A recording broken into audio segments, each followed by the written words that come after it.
یہ تو ان کے ہچکولے ہیں اور یہ اپنی موت مرنے والے ہیں. کبھی کس کے کھاتے میں ڈالنے کی کوشش کرتے ہیں, کبھی کس کے کھاتے میں ڈالنے کی کوشش کرتے ہیں. کیسے ہم بچیں؟ لیکن تم نے بچنا نہیں ہے. حضور کے غلاموں کا ہاتھ تمہاری گردنوں میں پڑے گا اور دنیا کے اندر تمہیں بتایا جائے گا. جتنے بندے اٹھانے چاہتے ہو اٹھا لو, کیا کر لو گے؟ دھمکیاں تمہاری سے, ہم کوئی ڈرنے والے نہیں ہیں. ایک بندگی خدائی, ایک بندگی گدائی, ایک بندگی خدائی, ایک بندگی گدائی.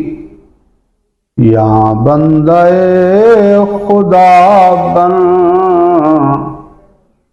یا بندہ زمانہ. حقیقت یہ ہے کہ جتنا مزہ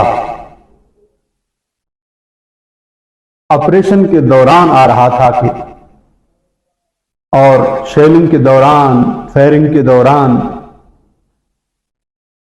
دل گواہی دے رہا تھا کہ دین پر جو چلنے کا نام مشقت ہے وہ یہاں محسوس ہو رہا ہے.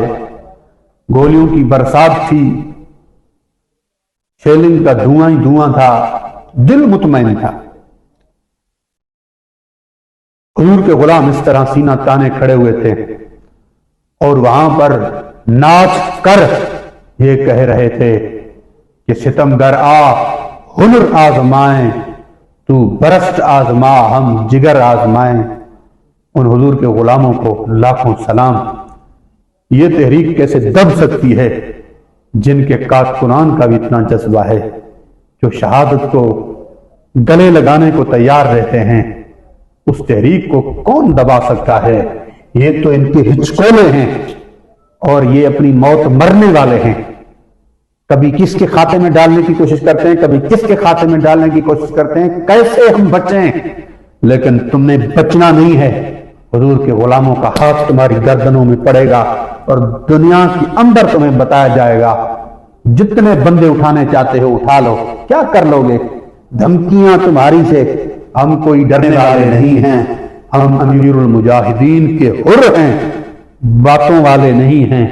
ہمیشہ میدان میں رہے ہیں, میدان میں رہیں گے.